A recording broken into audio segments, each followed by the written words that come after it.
አሁን ቀስ በቀስ ደፋላለሁ ምድረ ጳጳስህን ማለት ነው ጠንቋይ ደፍተራ ማለት ነው እናንተ ልክ ትገባላችሁ ተሸኛለህ ገባ እጃችን ላይ ትገባላችሁ በቅርቡ ከረፈፍ ከፈፍ ስትል ግንባርህን ትባላለህ ምን ብለ ፖለቲካ እንደምሰራ ነው ያለ አንድ ራሱን እንደ ሙስሊም የሚገልጽ ወይ ሙስሊም ነኝ የሚል ሰው ኦርቶዶክስን አጠፋታለሁኝ አባቶችን ጳጳሳትን የተለያዩ ምእመንን ከምድረገጽ እናጠፋታለን ከጀርባው በጣም የተማመነበት ነገር ያለ እስኪመስል ድረስ በጣም አሰቃቂና ለጆሮ ሁሉ የሚከብድ ነገሮችን ነው ጥቁር ለባሾችን እናጠፋለን ከምድረገጽ በተለይ ከኢትዮጵያ እናጠፋለን የሚል ጳጳሳቶችን እናጠፋለን ታሪክ ያላቸው ቤተክርስቲያናቶችን እናጠፋለን ይያለ ነው ግለሰብ ሙስሊሞችን ይወክላል ብዬ አላስብም ይሄ ሰውዬ አንድ ብቻውን አይደለም በጣም እልፍ ሰዎች በገንዘብ የሚደግፉት በሐሳብ ከሱ ጋር የሆኑ ትክክል ነው ብለው የሚያስቡ በጣም እልፍ ሰዎች አሉ ሙስሊም ነን ብለው የሚጠሩ በርካታ ሰዎች አሉ ኦርቶዶክሶችን እናጠፋለን ቤተክርስቲያናትን እናጠፋለን ምእመኑን ሳይቀር እናጠፋለን ከምድረገጽ እናጠፋለን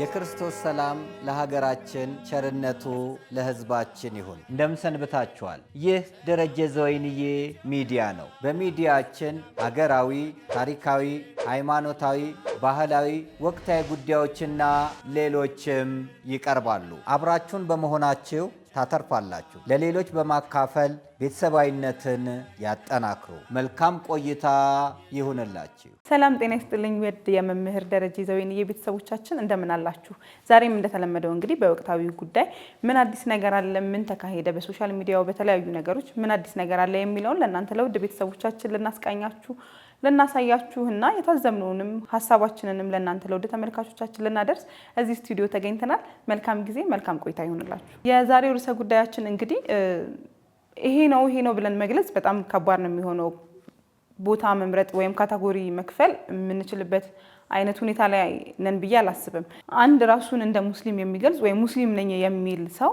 ኦርቶዶክስን አጠፋታለሁኝ አባቶችን ጳጳሳትን የተለያዩ ምእመንን ከምድረገጽ እናጠፋታለን በተለይ ደግሞ ወደ ሰሜኑ ክልል ያሉ ቤተክርስቲያናቶችን እናጠፋለን የሚል አንድምታን ያዘ መግለጫ የሚመስል ቲክቶክ ላይ በሰፊው ሲዘዋወር የነበረ ንግግር ነው በግልጽ በቃ እገላቸዋለሁኝ የሚል አይነት መልእክትን አስተላልፏል መልእክቱን እያዳመጥን እኛም የራሳችንን ሐሳብ እናስቃኛችኋለን መልካም ጊዜ ይሁንላችሁ ስለዚህ እስከ ቤተክርስቲያኑ እስከ ገዳሙ ነው አዎ በትክክል በለው ይያልኩ ነው ይሄ ሌባ ካልጠፋ ሰላም አይገኝም والله ነው የምላችሁ والله ጳጳስ ወሎ ውስጥ አይቀመጥም እመነኝ ትንሽ ቀናት ይያልኩ ቆይቻለሁ ከዚህ በኋላ ግንባርን ትባላለ ምድረ ቆሻሻ ማለት ነው እኛ እኮ ሞተናል እኮ ፍልስጤም እንደዛ ስትሆን እኮ ሞተናል እኛ በህይወት የለንም እኮ በህይወት ያለን መስሏችሁ ነው ሙስሊም የለንም በአላህ መንገድ ላይ አደላለ ገባርን ጂሃድ ማለት የግዴታ ሙስሊም ያለበት ሀገር ላይ ብቻ ሙስሊም ላው ክርስቲያኑ መቅጠም አለበት እንዴ ስንት አይነት ጂሃድ ነው ያለው ታውቁታላችሁ ሰውን ለማስለም 4 አይደለም 10 15 የሚሆኑ ፌመስ ሰዎች አሉ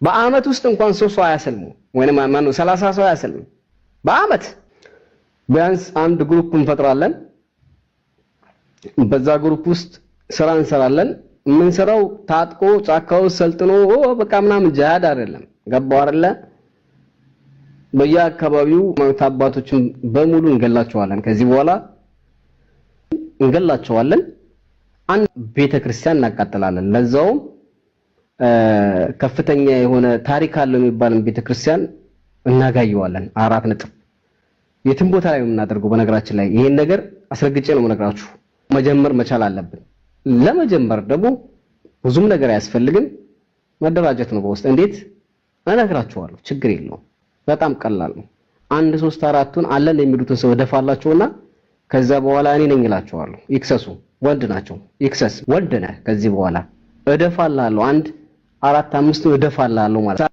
ለዛ ነው አላህ Subhanahu Wa Ta'ala እውነቱን እንኳን እያወቁ ትንሽን ነገር ሊገዙባት ይሄው እንደዚህ ያርጉ እንዳቀጠፈጠፉ በገድላት ማናቃቸው ወይውሸት ስም እያወጡ በዚክር ሰው እንደሃ ያደረጉት እነሱ ናቸውና ቤተክርስቲያን ውስጥ ገብቼ ሰግዳለሁ ማነኝ ይሄ የተጻፈ ነገር ነው ልትቀይሩ አትችልም መሪ እጉር የሆነው ቄስን እንደፋላለን ከዛ በኋላ ብቻ እንትቀራለህ ታጨበጭባለህ ሲጀመር እኔ ከዲኔ ከሃይማኖት የመች ወጥቻ ቃለሁ ግባና የድሮ ቪዲዮ ነው ምድረ ሌባ ይው ትጨፈጨፋለህ ማለት ነው በቃ እንደው ወላሂ ቆሻሾች ሌባ ሙስሊም እንደዚህ ብሏል ግራኝ አህመድ ምናምን ያለም በሙሉ ገልልሃለሁ።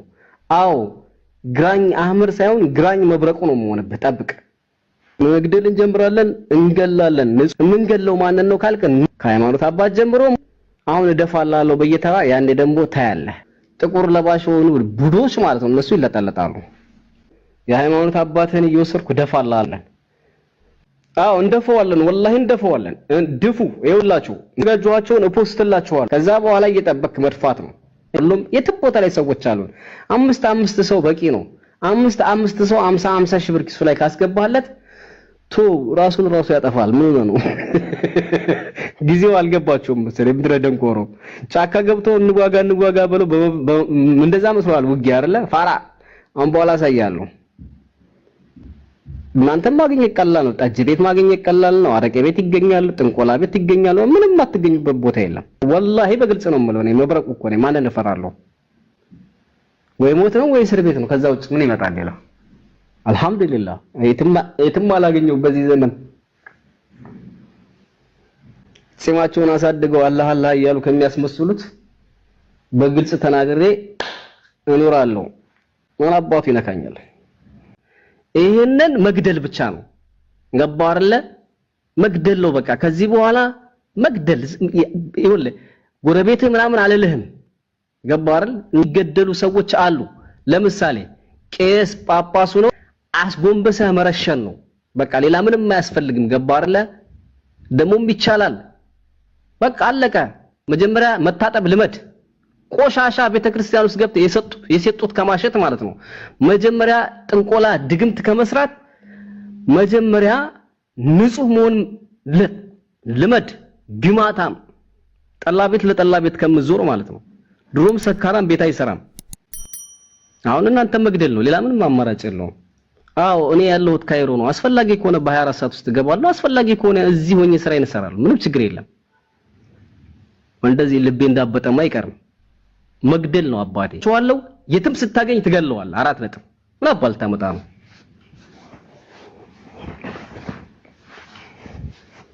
ምን አባል ታመጣ ነው? የትኛው ጳጳስ፣ የትኛው መሪ፣ የሃይማኖት የትኛው ደፍተራ? አብዛኞቻችሁ እኔ ከማምጣቴ በፊት እናንተም ታቋቸዋላችሁ። አሁን እነሱ ላይ ታርጌት ታርገን በጥይት ግንባሩን እየደፋህ እስኪያስመልሰው ድረስ እንደዛ ማድረግ ነው። አሁን ሴራ ምን እንደሆነ አሳያለሁ። አሁን ልክ ትገባለህ። እያንዳንድህ አሳያለሁ። ጠብቅ። በአቅማችን እኛ መቼም ቢሆን ዝግጁ ነን። ገባና? ለኛ 1 ወር በቂ ነች። 1 ወር ወላሂ አሳይ ነበር። እያንዳንድ ማለት እዚህ ቁጭ ብዬ መብረቁ ማን ነው የሚባለውን ነገር አሳይ ነበር። አሳይ ነበር። ይኸውልህ እኔ ማለት የተጫረ ክብሪት ነው ብያለሁ። ምድረ እንጨታም ማለት ነው። አሁን ቻለው እንግዲህ ዓለም ላይ ያለ ሁሉም ሙስሊም ውጭ ያለን ከፈለኩ ረግጣለሁ። እኔ በጣም ጀግና ነኝ። ሄደህ ትከሳለህ። አናት ላይ ነው የምሰባብረው። የ44 አቦ ይሄ የጥንቆላ ቤተክርስቲያንህን ማለት ነው። ጠንቋይ እከክ አሳያለሁ። ጠብቅ። መብረቁን አታውቁትም። አሁን ቀስ በቀስ ደፋላለሁ። ምድረ ጳጳስህን ማለት ነው። ጠንቋይ ደፍተራ ማለት ነው። እናንተ ልክ ትገባላችሁ፣ ትሸኛለህ። ገባ? እጃችን ላይ ትገባላችሁ። በቅርቡ ከረፈፍ ስትል ግንባርህን ትባላለህ። ምን ብለህ ፖለቲካ እንደምሰራ እናያለን። እንግዲህ ቪዲዮ እንደተመለከታችሁት እጅግ በጣም በርካታና አሰቃቂ የሚመስሉ ነገሮችን አንስቷል። ይህ ሰውዬ ወይም ይህ ግለሰብ ሙስሊሞችን ይወክላል ብዬ አላስብም። እኔ በበኩሌ ሙስሊሞች ከኦርቶዶክሶች ጋር በጣም የሚገርም ህብረት አላቸው ብዬ ነው የማስበው። በተለያየ ጊዜ በተለያየ ቦታ የሚያየነው ጉዳይ ነው። ይሄ የማይካድ ሀቅ የአደባባይ ሚስጥር የሆነ ነገር ነው። ይህ ግለሰብ ግን ከጀርባው በጣም የተማመነበት ነገር ያለ እስኪመስል ድረስ የሚናገራቸው ቃላቶች እናንተ ውድ ተመልካቾቻችን እንዳዳመጣችሁት ነው። በጣም አሰቃቂና ለጆሮ ሁሉ የሚከብድ ነገሮችን ነው። በጣም ነው የሚሳደበው። በጣም ነው በእርግጠኝነትና በእብሪተኝነት የሚያወራው። ካላቸው ነገሮች መካከል ጥቁር ለባሾችን እናጠፋለን ከምድረ ገጽ፣ በተለይ ከኢትዮጵያ እናጠፋለን የሚል ነገርን አስተላልፏል። እነዚህ ጥቁር ለባሾች ብሎ የገለጻቸው እንግዲህ የቤተክርስቲያን አባቶች አይን ናቸው ብለን የምናስባቸውን አባቶችን ነው። ጳጳሳቶችን እናጠፋለን፣ ታሪክ ያላቸው ቤተክርስቲያናቶችን እናጠፋለን እያለ ነው። በጣም ብዙ ነገሮችን ማንሳት ይቻላል፣ ግን እዚህ ሚዲያ ላይ የማይወጡ ነገሮች ስላሉ እሱም ከተናገራቸው ሚዲያ ላይ ለሚዲያው አይመጥንም፣ ለእኛ ቻናል አይመጥንም ብለን የቆረጥናቸው ያላስገባናቸው በጣም ብዙ በርካታ ነገሮች አሉ። አባቶችን ያጠፋል ስንል አባቶችን የሚገልበትን ሁላ መንገድ ተናግሯል ማለት ነው። ከርህራሄው የተነሳ እንዴት ይገደሉ ብሎ ነበር ያዘዘው። በተሳለ ቢላ ከጀርባቸው ሆነን ርህራሄ በተሞላበት መንገድ በተሳለ ቢላ ከጀርባቸው ሆነን እናርዳቸዋለን፣ እንገላቸዋለን የሚል ነገርን አስደምጦናልና ርህራሄ ወዴት እየሄደ ነው?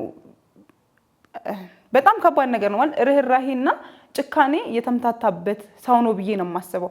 ይሄ ሰውዬ አንድ ብቻውን አይደለም፣ በጣም እልፍ ሰዎች በገንዘብ የሚደግፉት በሀሳብ ከሱ ጋር የሆኑ ትክክል ነው ብለው የሚያስቡ በጣም እልፍ ሰዎች አሉ።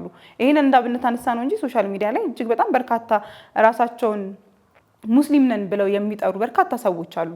ኦርቶዶክሶችን እናጠፋለን፣ ቤተክርስቲያናትን እናጠፋለን፣ ምእመኑን ሳይቀር እናጠፋለን፣ ከምድረ ገጽ እናጠፋለን፣ ማን አባቱ ነው የሚናገረን የሚል ነገርን በጣም በብዙ መንገድ ስናስተውል ስንሰማ የቆየንበት ሁኔታ ነው ያለው።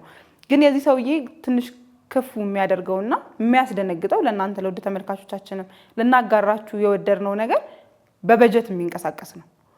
ከጀርባው የሚደግፈው አካል እንዳለ በግልጽ በሚታይበት ሁኔታ የተናገረበት ነው። እሱም አንድ 50 ሺህ ብር ብሰጣቸው በየቦታው 5 ሰዎችን ባሰማራ ቤተክርስቲያን ትወድማለች፣ ሊያውም ታሪክ ያላቸውን ቤተክርስቲያናቶች እየመረጥን ነው የምናጠፋው የሚል ነገርን ተናግሯል።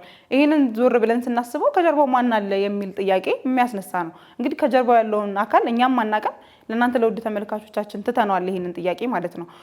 በመቀጠል እንግዲህ ይህንን ሀሳብ የማይጋሩ ሙስሊሞችን እነዚህ ከሃዲዎች እያለን የሚጠራቸው አንድ ሙስሊም በአመት አንድ ኡስታዝ ወይም አንድ ሙስሊም ታዋቂ የምንላቸው ሙስሊሞች በአመት 2-3 ሰው ሊያሰልሙ ይችላሉ። ከዛ በላይ አያሰልሙም። ይሄ ደግሞ በቁርአናችን የተጠቀሰ ነገር አይደለም፣ የተጻፈ ነገር አይደለም። ሙሉ ኢትዮጵያ እንደ ዓለም ሙስሊም ብቻ መሆን ነው ያለባት፣ የማይሆኑ ከሆነ ደግሞ ማጥፋት ነው የሚል ሀሳብን ተናግረዋል። እነዚህን እንግዲህ የሙስሊም አባቶች ወይም ኡስታዞች ሲነቅፍ ለሆዳቸው አዳሪ፣ ለገንዘብ አዳሪ የሚል ሀሳብን አስተላልፏል። እውነት ማን ነው ትክክል የሚለው እዚህ ጋር አጠያያቂ ነው። ምክንያቱም ይህንንም ሰው አባት ነው ብሎ የሚከተል አለ፣ ኡስታዝ ነው ብሎ የሚከተል አለ፣ እነዛንም ሰዎች ደግሞ የሚከተል አለ። እንደ ሰው ስናስበው ትክክል የሆነውን ነገር እንደው ፈጣሪን እንኳን የማያምን ሰው ራሱ ቢሆን እንደው በሰውኛ ራሱ ስናስበው አንድ ሰው መግደል፣ ማሰቃየት፣ መጨፍጨፍ ይሄ ሃይማኖት የሌለው ሰው ሁሉ የማይቀበለው ነገር ነው። እንደ አንድ ሰብአዊ ሰው ይሄ ፍጹም ከሰውነት የራቀ አረመናዊነት የሆነ ጉዳይ ነው። ይሄ ሰውዬ ግን ወደ ገነት የምንገባው እነዚህን ሰዎች በማጥፋት ነው። በጣም ብዙ አይነት ጅሃዶች አሉ ብሎ ይናገራል። ይሄ 5ኛው ጅሃዳችን ነው ብሎ ነው የሚናገረው። ይሄንን ጅሃድ ያላደረገ ጀነትን አይወርስም የሚል አይነት የያዘ ንግግርን ተናግሯል። እንግዲህ ይሄ ሰውዬ ኢትዮጵያ ውስጥ አይኖርም፣ ካይሮ ነው የሚገኘው። ግን ከጥቂት ወራት በኋላ እገባለሁኝ፣ ማንንም አልፈራም፣ ማንም አይናገረኝም በማለት ወደ ኢትዮጵያ ከ2-3 ወር በኋላ ይገባል። ምእመንን እጨፈጭፋለሁ፣ አባቶችን እጨፈጭፋለሁ፣ አንድም ሰው ግን አይናገረኝም የሚል ነገርን ተናግሯል። በልበ ሙሉነት ያለ ምንም ፍራቻ ማለት ነው። ኢቭን ይሳደባሉላ። ይሄንን ማድረግ የማይችል ሙስሊም፣ ይሄንን ማድረግ የማይችል የእስልምና እምነት ተከታይ ቢሞት ይሻለዋል እያለ ይናገራልና ከመጣ በኋላ ምናልባት እንዳለው የሚያደርግ ከሆነ የኢትዮጵያን ፍርድ እንግዲህ የምታውቁት ከሳምንታት በፊት አርሲ የተካሄደውን ነገር ማስታወስ እንችላለን። አርሲ ላይ አሁንም ህፃናቶች እየተጨፈጨፉ ነው፣ የኦርቶዶክስ ምእመኖች እየተጨፈጨፉ ነው። ግን ማንም በሚባል ሁኔታ ድምጽ እየሆናቸው አይደለም። በተለይ የመንግስት አካላቶች እየሄዱ ምንም አይነት መፍትሄ እየሰጡን አይደለም። ምናልባት እነዚህ ሰዎች የላኳቸው ሰዎች ቢሆኑ ይሄንን ነገር እያደረጉ ያሉት አጠያቂ ነው። የምር እኔ ያስጨንቀኛል። ከሳምንት ከ4 ቀን በፊት ደግሞ እዚሁ አዲስ አበባ ላይ የተቃጠለ ቤተክርስቲያን አለ። ቅድስት አርሴማ ቤተክርስቲያን ተቃጥላለች። ይህንንስ እነዚህ ሰዎች ካለማድረጋቸው ምን ዋስትና አለን? እነዚህ ሰዎችስ ቢሆኑ ያደረጉት የሚል ሀሳብ አለኝና ነገሮች ሄደው የጭካኔ መንገዶች ሄደው አባቶችን በግፍ እስከ መግደል በድፍረት አንተ እያሉ ኦርቶዶክስ ስታስተምር ሁሉንም ሰው በእኩል አይን ነው እንድናይ ያስተማረችንና ይሄ ሰውዬ ግን ክብር የሚባል ነገር የለውም። የቤተ ክርስቲያን አባቶችን አንተ ወይም ጥቁር ለባሽ እያለ ነው ሲጠራቸው የነበረው። ሃይባ የለውም፣ ህግ የለም፣ የሚከሰው የለም። አንዱ የአንዱን ሃይማኖት መንካት እንደማይችል በህገ መንግስታችን በግልጽ ተጽፎ ተቀምጧል። ግን ማነህ ያለው ሰው የለም። ይሄ እሺ ኢትዮጵያ ውስጥ ስላልሆነ ነው ብለን እናስብ። ኢትዮጵያ ውስጥ ያሉትንስ ማን እየጠየቃቸው ነው? ይህን ፍርዱን ለእናንተ ትቻለሁ። በተለይ እንግዲህ ይሄ ግለሰብ ወደ ሰሜኑ ክልል በደንብ በጀት ተመድቦ እየተንቀሳቀሱ ነው የሚገኙት። ስለዚህ ወደ ሰሜኑ አካባቢ ያሉት ቤተክርስቲያናቶች ላይ ለሚደርስ ጉዳት ይሄና እነዚህን የመሳሰሉ ሰዎች ተጠያቂ ናቸው ብዬ አስባለሁ። ከዚህ በኋላ ለሚደርስብን ጉዳት እንደዚህ አይነት ማስረጃ ስላለን ይህንን ማስረጃ ተገን በማድረግ ይህንን ማስረጃ በመያዝ የሚመለከተው አካል እንግዲህ ፍርድ ሊሰጥበት ይገባል። ምንድነው ሀሳባችሁ ሊል ይገባል ብዬ አስባለሁ። ይሄ ኦርቶዶክስን ብቻ የሚመለከት ጉዳይ አይደለም። ነገ ኦርቶዶክስ ከሙስሊሞች ጋር፣ ኦርቶዶክስ ከሌላ ሃይማኖት ጋር የሚያጋጭ ሀሳብን ነው እያንጸባረቀ ያለውና በጣም ከባድ የሚሆን ይመስለኛል። ነገሮች ሄደው ስር ሰደው የእርስ በርስ ግጭቶች እየተፈጠሩ በአይነ ቁራኛ የምንተያይበት ጊዜ እንዳይመጣ ፈራለሁኝና የሚመለከተው አካል የራሱን የሆነ ብይን የራሱን የሆነ ውሳኔ እንዲወስንና እነዚህን ሰዎች ወደ ሕግ እንዲያቀርብልን እኛ እንደ ሚዲያ ማስተላለፍ እንፈልጋለን። የእናንተን ሀሳብ አስተያየት ደግሞ በኮሜንት መስጫ ሳጥናችን ላይ አስቀምጡልን። እንደዚህ አይነት ሰዎች ጸጥ መባል አለባቸው ብዬ አላስብም። ኢትዮጵያ ውስጥ ያሉትም ከኢትዮጵያ ውጭም ያሉት ስንፈልግ ምን እንደምናደርግ እናውቀዋለን። ሲፈልጉ ምን ርቀት ድረስ ሄደው ነገሮችን እንደሚያስተካክሉ እናውቃለንና ሙስሊሞችን እየተናገርኩኝ አይደለም ወይ ሌላ ሃይማኖት እየተናገርኩኝ አይደለም። ይህ ሰው ሙስሊም ነው ብለን እንደማንጠራው ግልጽ ነው። በጣም በመግቢያ ላይ ማንስቻለሁ። በጣም ደግ ሙስሊሞች አሉ። ግን እንደነዚህ አይነት ሰዎችን ከራሳቸው እያወጡ ለፍርድ የማያቀርቡልን ከሆነ በአጠቃላይ መጥቀስ ነው የሚሆንብንና ነገሮችን ቆም ብለን ብናያቸው ብዬ አስባለሁ። ለዛሬ የነበረን ቆይታ እንግዲህ ይህንን ይመስል ነበረ። ሀሳብ አስተያየታችሁን በኮሜንት መስጫ ሳጥን ላይ ያስቀምጡልን። አብራችሁን ስለነበራችሁ እጅግ በጣም አመሰግናለሁ። ላይክ፣ ሼር፣ ሰብስክራይብ ማድረጋችሁን አዘንጉ። ልደተ ክርስቶስን በቅድስት ሀገር ኢየሩሳሌም። በስመ አብ ወወልድ ወመንፈስ ቅዱስ አሐዱ አምላክ አሜን። ታላቅ መንፈሳዊ ጉዞ ወደ ቅድስት ሀገር ኢየሩሳሌም ጌታችን አምላካችን መድኃኒታችን ኢየሱስ ክርስቶስ የተወለደበትን ቤተልሔምን ማየት ከፈለጋችሁ በደረጀ ዘወይንዬ አስጎብኚ ድርጅት ይጓዙ። ከልደቱ እስከ ዕርገቱ የተወለደበት ቤተልሔምን፣ የተጠመቀበት ዮርዳኖስን፣ ያረገበት ደብረ ዘይትን፣ እንደዚሁም ደግሞ ግርማ መለኮቱን የገለጸበትን ደብረ ታቦርን፣ ያደገበትን ናዝሬትንና ሌሎችንም ይመለከታሉ። ስለዚህ አስቀድመው ቦታ እንድትይዙ በፍቅር ተጋብዘዋል። ቅድስት ሀገር ኢየሩሳሌም ለመሄድ ደረጀ ዘወይንዬ አስጎብኚ ድርጅትን ይምረጡ። ደረጀ ዘወይንዬ አስጎብኚ ድርጅት። እኛ በትላንትናና በነገ መካከል ያለን ዛሬ ነን። ዛሬ ላይ ሆነን ነገን በበጎ ነገር እንገንባ። ነገ አዲስ ቀን ነው። ቀኑም ደግሞ ደስ ይላል። ደረጀ ዘወይንዬ ሚዲያ፣ ኢትዮጵያዊ ማንነት።